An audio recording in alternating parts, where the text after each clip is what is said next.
Hello everyone and welcome to episode 9 of our solo goalkeeping sessions. Firstly, if you're enjoying the content that we've been coming out with recently, please hit the thumbs up on the videos and don't forget to subscribe to the channel. It means a lot and it allows us to reach as many like-minded goalkeeping enthusiasts across the world as we can. Today in episode 9, we're going to be focusing on combinations of actions. So we're going to be looking at handling, diving, shot stopping and working in with some distribution and 1v1s. A couple of keepers who spring to mind for me in these particular actions would be Alisson, demonstrating his calmness and his ability to perform technique under pressure, and then Ederson with his fantastic distribution range. So this session is going to have 16 drills that are split across 4 phases. So I hope you enjoy the video. Let's get outside.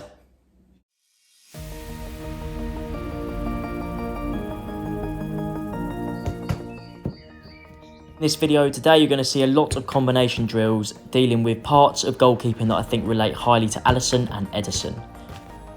This is just a bit of fun, of course, as we're only working in our back garden. However, these two keepers are people to really look up to. The video has been constructed with our 16 drills across 4 different phases, and each phase combines different parts of goalkeeping that you'll see. Today's video has taken inspiration from a couple of world-class goalkeepers. There was a large choice of goalkeepers to choose from for these particular topics. So the one I went with for distribution and work with feet is Ederson, which is probably pretty self-explanatory. And then the goalkeeper I've chosen for handling, which we'll come to later, is Alisson Becker.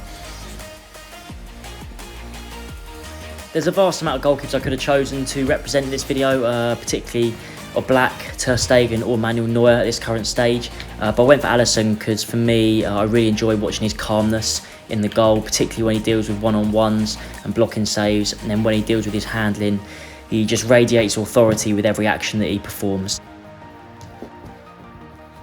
So if we go back and relate to using Ederson as a prime example for distribution and working with feet, you can see in this first stage of the video we've done some light footwork practices that are just activating the body. And in order to be great with your feet going forward at the top level, you have to be able to do basic drills, basic movements in terms of moving the ball, passing the ball, controlling the ball.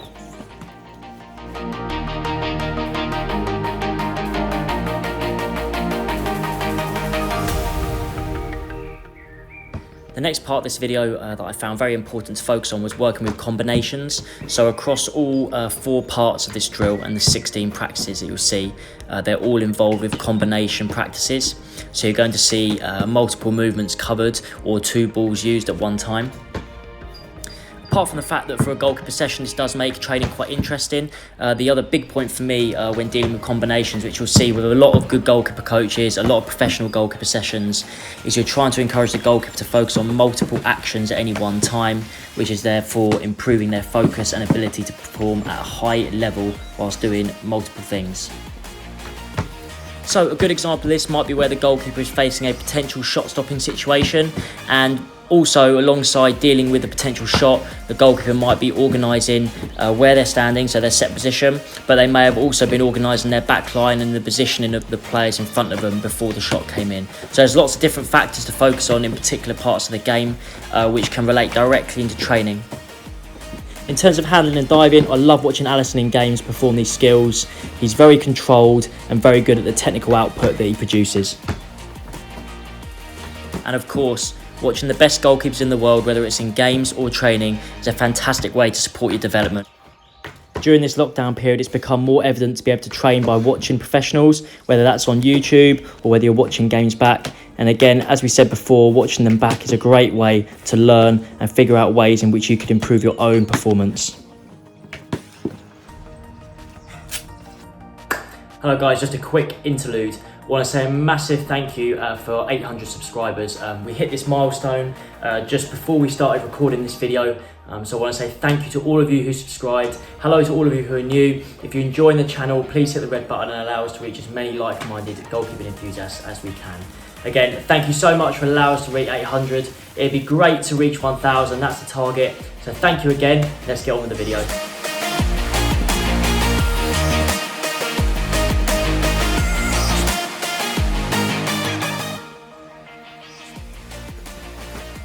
So, like the other 8 episodes that we've already had come out, as you can see, we're dealing with our small space in the garden and we're dealing with a solo goalkeeping session. So, I'm using the equipment I've got available to me. Obviously, all the equipment that's being used in this session can be replaced for whatever you have available at the time and can be adapted for however you want to conduct the session.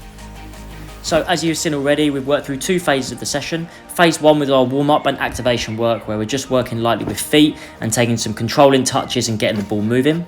The second phase was to do with some handling and some diving work, where we're combining movements, which again relates heavily to one of the people I really strongly advise at the minute to watch, which is Alisson, who's just so technically good with his movements and his skills he exhibits. In this third phase, you can see we're working with some 1v1s, smothering and blocking. Now, for me, again, I've used Alisson as a good example for this, again, with the 2 goalkeepers I've gone with for this episode. For me, Alisson is a great goalkeeper when dealing with the 1v1. He's shown to have superb ability at being able to stand up in his position for a long time and transfer the pressure over to the striker. This can give the goalkeeper a lot more control over the situation and is a great skill to be able to utilise in game situations. And also not limited to Alisson's ability to make excellent decisions at difficult times in games, particularly when dealing with 1v1s. He also possesses a fantastic aura and presence.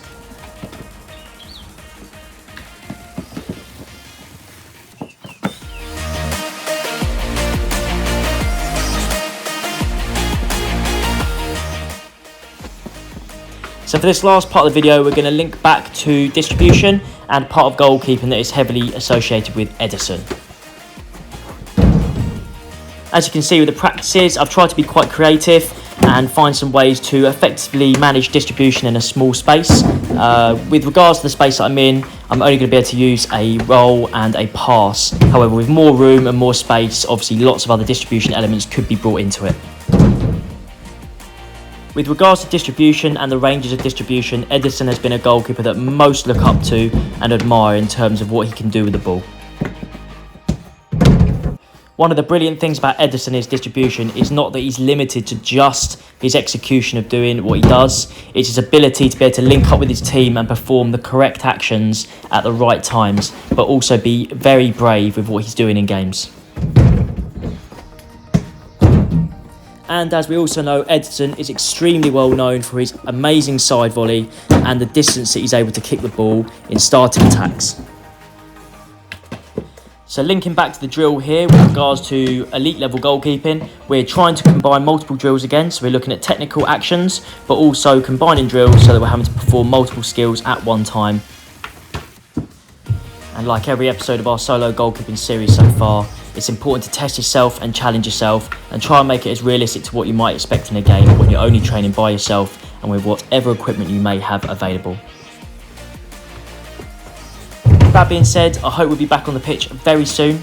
Thank you so much for watching today's video. I hope you enjoy it and I hope it gave you some value and some content you might be able to use yourselves. Once again, thank you for watching. Don't forget to like and subscribe, and I'll see you all very soon.